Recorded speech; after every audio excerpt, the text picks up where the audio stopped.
Welcome to Gokul kitchen. இன்றைக்கி நான் செய்ய போகிறது சவ் சவ் குருமாங்க.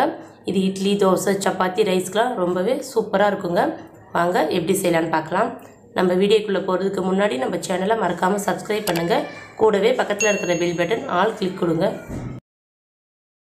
இந்த குருமாவுக்கு வெங்காயம் தக்காளி நம்ம அரைச்சி தாங்க சேர்க்க போகிறோம். இதுக்கு ஒரு வெங்காயம், ஒரு தக்காளி, 5 பல் பூண்டு, ஒரு 5 துண்டு இஞ்சி எடுத்துருக்கோங்க. இதை நம்ம அரைச்சி பேஸ்ட் பண்ணி எடுத்துக்கலாங்க. தாளிக்கிறதுக்கு 2 பச்சை மிளகா, ஒரு பெரிய சைஸ் வெங்காயம், கொஞ்சம் கருவேப்பிலை, தேங்காய் வந்து நம்ம இதுக்கு சேர்க்க போகிறோங்க. கொஞ்சம் தேங்காய், 1 ஸ்பூன் பொட்டுக்கடலை, சோம்பு வந்து 1/2 ஸ்பூன் எடுத்துருக்கோங்க. வாங்க எப்படி செய்யலான்னு பார்க்கலாம். அடுப்பத்தை வச்சுக்கிறேங்க. எண்ணெய் 3 ஸ்பூன் ஊற்றிக்கிறேன். கடுகு 1/4 ஸ்பூன். கடுகு வேண்டாம்னா நீங்கள் வந்து பட்டை லவங்கம் கூட சேர்த்துக்கலாங்க.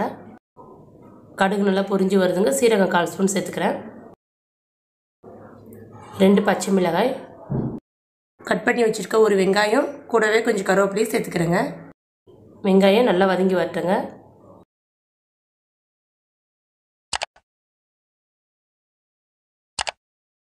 வெங்காயம் நல்லா வதங்கியிருக்குங்க. நாம் இப்போ அரைச்சி வச்சுருக்க இஞ்சி, பூண்டு, வெங்காயம், தக்காளி பேஸ்ட்டு இப்போ சேர்த்து நல்லா வதக்கிலாங்க.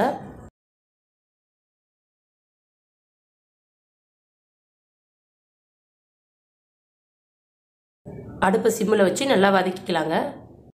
நம்ம தக்காளியை கட் பண்ணி கூட சேர்த்துக்கலாங்க. இருந்தாலும் நம்ம தக்காளி அரைச்சி சேர்த்தோம்னா குருமாவும் நல்லா டேஸ்ட்டாக இருக்கும், ரொம்ப திக்காகவும் இருக்குங்க. இப்போ மஞ்சத்தூள் கொஞ்சமாக சேர்த்துக்கலாங்க. இதோட பச்சை வாசல்லாம் போகட்டும். நம்ம வந்து ஒரு 2 செகண்ட் நல்லா வதக்கலாம்.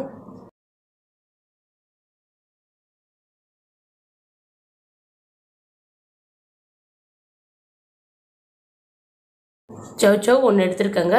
மேலே இருக்க தோலெல்லாம் எடுத்துகிட்டு பொடிசாக கட் பண்ணி வச்சுருக்கேன். இப்போ நாம் வெங்காயம் தக்காளியோட சேர்த்துக்கலாங்க.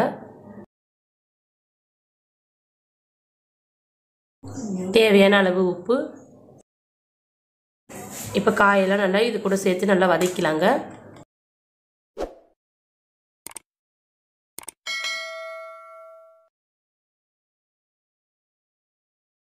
இப்போ இந்த காய் வேகிறதுக்கு ஒரு 1/4 டம்ளர் அளவு தண்ணி சேர்த்துக்கிறேங்க. தண்ணி சேர்த்ததுக்கப்புறமா நல்லா கிண்டி விட்டு ஒரு 5 நிமிஷம் மூடி வச்சிடலாங்க.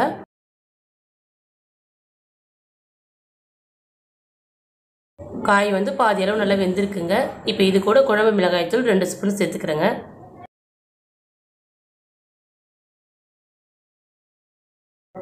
மிளகாய்த்தூள் சேர்த்ததுக்கப்புறமா ஒரு 2 செகண்ட் நல்லா கிண்டி விடணுங்க. நம்ம உடனே தண்ணி சேர்த்தோம்னா அதோட பச்சை வாசனை அப்படியே இருக்கும்.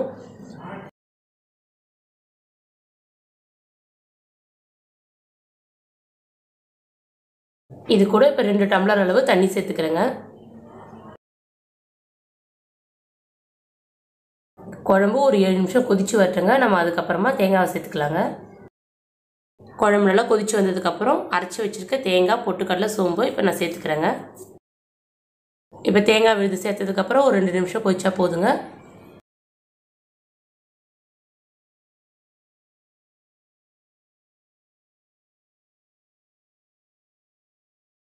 கொஞ்சமாக மல்லித்தழை தூவிக்கிறேங்க. சவ் சவ் குருமா ரெடி ஆயிடுச்சுங்க. இந்த வீடியோ உங்களுக்கு பிடிச்சிருந்தால் லைக் பண்ணுங்கள், ஷேர் பண்ணுங்கள், கமெண்ட் பண்ணுங்கள், மறக்காமல் சப்ஸ்கிரைப் பண்ணுங்கள்.